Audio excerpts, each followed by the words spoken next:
Salut la compagnie, c'est Jules Melon et aujourd'hui dans Impro Ciné Critique, je vais vous parler d'un film britannique culte, considéré comme l'un des meilleurs métrages venus de ce pays, sorti en 1948 ou 49 en France, Les Chaussons Rouges, The Red Shoes en VO, écrit et réalisé par le duo Michael Powell, Emmerich Pressburger, dont j'avais vu il y a un peu moins de 2 ans une question de vie ou de mort, évoquée sur la chaîne en duo avec l'ami Nico Ciné, tandis que de Michael Powell en solitaire, j'avais pu profiter de son cultissime Le Voyeur, peut-être le premier slasher de l'histoire, et j'en avais également fait une vidéo. Mais restons ici centrés sur ce brûlot qui est plus ou moins adapté, inspiré, on va dire, d'un conte d'Andersen, vous savez, celui qui a fait La Petite Sirène, entre autres, et qui porte le même nom d'ailleurs que l'œuvre, et qui va être remis ici en scène sous forme de ballet orchestré sous nos yeux, et cela va constituer le nœud de l'intrigue, dans laquelle nous retrouvons en tant qu'acteurs et actrices, citons-les quand même, Anton Walbrock, qui était autrichien, et qui joue, on va dire, l'antagoniste principal, le grand chef de la compagnie de ballet.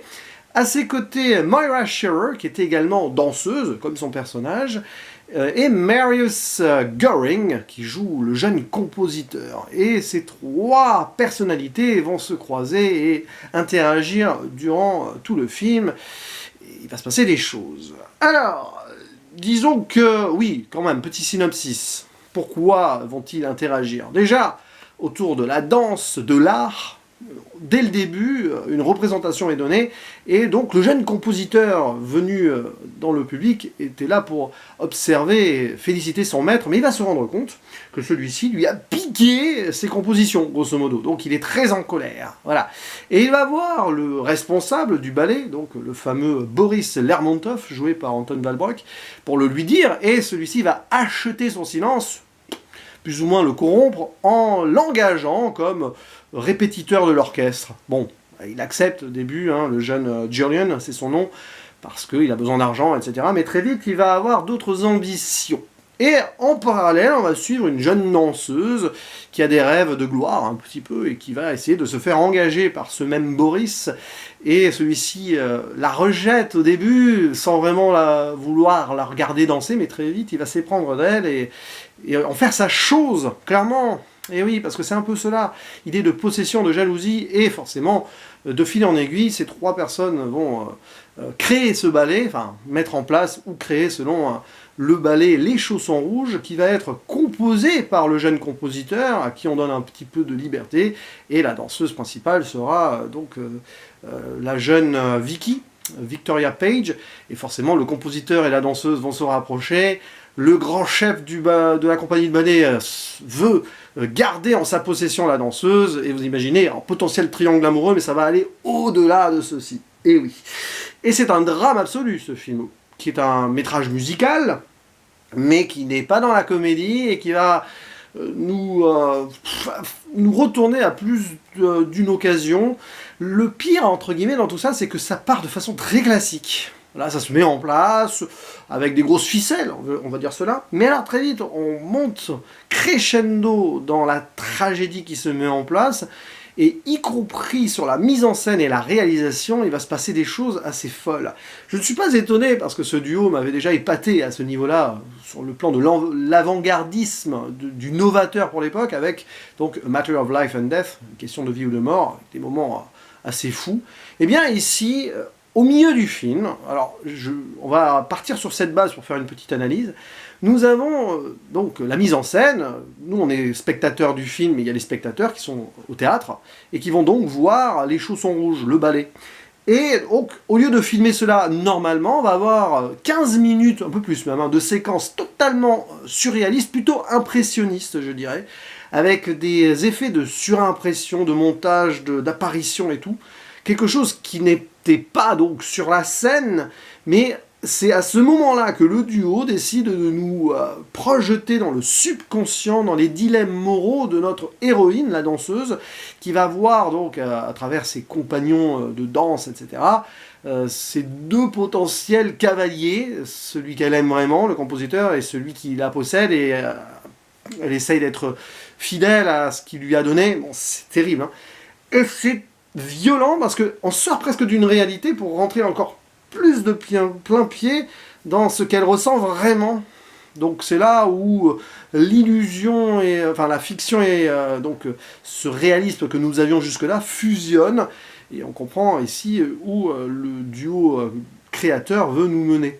Et ce qui est assez fort dans ce film, c'est que, bon, à partir de là, c'est 17 minutes, je crois, hein, que ça dure, de pur moment de cinéma, c'est de la grâce absolue, et bien, voilà, après, ça n'arrête plus, on est totalement hypnotisé par ce qui se passe, il faut juste s'accrocher pour la mise en place, voilà, parce que tout est justifié et justifiable par rapport à ce qui se passera après, et c'est terrible. D'autant plus que, Pressburger et Powell nous impliquent totalement dans une histoire qui est bien travaillée, puisque au-delà donc de nos 3 acteurs-actrices principaux, en plus l'actrice était danseuse vraiment, nous avons aussi des seconds rôles qui étaient issus du monde du ballet. Nous avons une danseuse qui est jouée par Ludmila Tcherina, voilà, et aussi un chorégraphe danseur, Léonide Massine, qui sont presque dans leur propre composition. Donc il y a vraiment un travail de profondeur et de qui on va dire, on est totalement en immersion, j'ai envie de dire, donc même dans ce milieu-là qui est assez dur, j'en veux pour preuve cette danseuse star qui va être remplacée par la jeune Vicky. Pourquoi? Parce qu'elle décide de choisir sa vie personnelle et d'épouser un homme, et donc le grand boss là, le Boris, lui, il part du principe que si on se donne à 100% à l'art, à la danse, on ne peut pas vivre une vie humaine à côté. C'est ici la transformation en tant que poupée en mécanisation de l'art, un peu avec des personnes qu'il possède, lui-même se refusant d'ailleurs une vie personnelle. Il est obnubilé par ce qu'il fait, par sa création, enfin par ce qu'il monte avec son ambition, un côté capitaliste de l'art qui est assez horrible et qui est totalement dénoncé ici, et qui, voilà, avec aussi des choses qui ont inspiré d'autres films par la suite. Il faut savoir que j'ai vu une version restaurée qui est sortie il y a un peu plus de 10 ans, 12 ans je crois, qui a été commandé, enfin chapeauté plutôt par Martin Scorsese lui-même, qui a cité ce film parmi ses inspirations, parmi ses meilleurs métrages qu'il ait pu voir de sa vie. Il y a Brian De Palma aussi qui adore ce film, et on le sait et on le voit si on pense à son chef-d'œuvre, ce qui est pour moi son meilleur film, Phantom of the Paradise, parce qu'il y a des gros parallèles avec Phantom of the Paradise, hein. Le personnage de Boris, le chef de la compagnie de ballet, c'est une sorte de swan, hein. C'est un gars qui passe un pacte avec le diable pour utiliser les gens qui ont du talent. C'est très fort, franchement, là-dessus. Et je pense d'ailleurs très bientôt voir, très bientôt même, hein, clin d'œil, voir le film Black Swan de Aronofsky, parce qu'apparemment il le convoque aussi, Red Shoes, dans son œuvre. D'ailleurs c'est marrant parce qu'il y a quelques jours j'ai vu encore de Clapiche qui parlait de la danse, puis Climax il y a quelques semaines. Je suis un petit peu dans la danse et le cinéma en ce moment. Mais ici voilà, le questionnement principal et la thématique centrale du film, donc au-delà de la corruption de l'art, ça fait partie de l'ensemble, c'est le choix entre vivre ou performer. Et la danseuse, c'est sa vie, danser, c'est sa vie. D'ailleurs, il y a une première conversation entre elle et son chef qui est claire à ce niveau, genre, pourquoi dansez-vous? Et elle répond, pourquoi vivre? La vie c'est la danse, mais dès que l'amour intervient, eh bien, la vie n'est pas que la danse. Et ça, son manipulateur ne peut pas l'accepter, donc c'est violent. Et toute cette, évidemment, l'allégorie des chaussons rouges, vu l'histoire d'Andersen à la base, qui est considérée comme une sorte de péché pour laquelle l'héroïne tombe. Bon, ici, c'est presque ça, mais beaucoup plus nuancé. Là où Andersen, franchement, il avait fait une anti-héroïne. Ici, voilà, elle a succombé, mais en même temps, elle essaye d'en sortir, et il y a une sorte d'illusion qu'elle ne peut plus fuir. Ah, c'est dur. La fin est terrible, mais là, j'en dis pas plus. Les chaussons rouges, voilà. Hein. De toute façon, la couleur, le rouge, oui, la passion, le danger, l'amour, tout ça, c'est très lié. Niveau colorimétrie, c'est absolument là-dessus. D'ailleurs, la restauration, il y avait déjà la couleur à la base, mais ça pète, quoi. Et puis, ouais, c'est brillant, hein. C'est quand même brillant. Moralement, c'est dur. Psychologiquement, c'est violent. Mais il y a une vraie dénonciation derrière. C'est un film assez politique. Et la place de l'art dans tout ça, la création, ah là là, c'est dur parce que, c'est vraiment un film qui va me marquer un petit moment et qui, je pense, peut être qualifié de chef-d'œuvre de l'histoire du cinéma. Voilà. Après, ce n'est qu'un premier visionnage pour moi, donc je ne le qualifie jamais un film que je vois pour la première fois de chef-d'œuvre, quoique des fois j'ai bien envie. Mais franchement, Les Chaussons Rouges, foncez, hein. C'est un très grand film, à minima, qui a inspiré énormément de choses et qui était très en avance sur son temps.